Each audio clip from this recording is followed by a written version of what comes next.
From school finance to what business leaders call Bathroom Bill 2.0, there's a lot going on at the Capitol this week. Our John Dabkovich got some in-depth analysis from Alana Rocha. She's with the Texas Tribune. All right, I want to start with a really big piece of legislation, the school finance bill, which is kind of for years thought to be a huge monster to tackle. It is now passed in the House. Yeah. What are the highlights? How did this all come about? Yeah, this is a monstrosity of a bill, a few hundred pages, and 3-hour debate in the House on Wednesday, mostly civil, a lot of bipartisan praise for House Speaker Dennis Bonnen, for Public Ed Chairman Dan Huberty.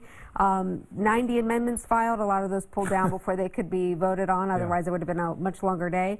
One of the big highlights is the fact that they did pass an amendment that would give teachers, require school districts to use some of the increased funding they're getting to give all teachers an $1,850 pay raise.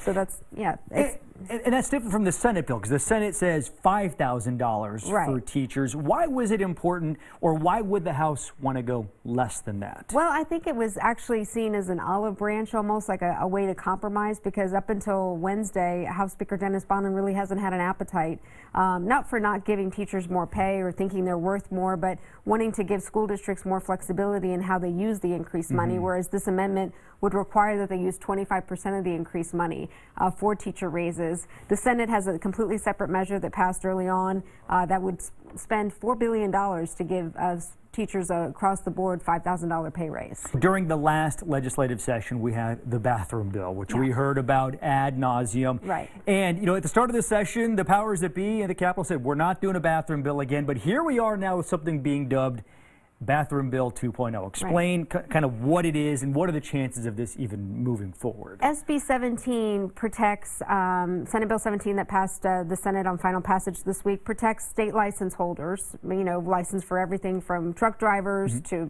lawyers, basically to refuse service if they feel like whoever they're serving goes against their religious beliefs. Those against this say it basically is legalizing discrimination.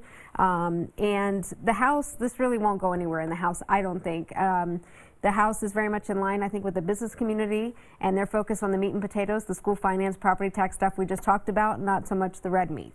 So why do it then? Why even take the time in the Senate to come up with this bill and pass it and everything if it almost has no chance of going anywhere? Well, we're talking about it. Yeah. And, you know, Dan Patrick was asked about bathroom bill early on this session, and maybe even before the session got underway. He said, look, we won on that issue. Even though the bill never went anywhere in the House, never became law, he felt like there was a victory in that it addressed you know, some of the issues they were seeing with how school districts were handling transgender students. So he can claim victory. He can issue a statement like he did yesterday with the final passage of this bill saying this means that professionals in this state won't have to choose between their job and their faith. Gets in the news. We're talking about it right now. Exactly. Again. Alana Rocha, thank you very much. We appreciate it. Thank you.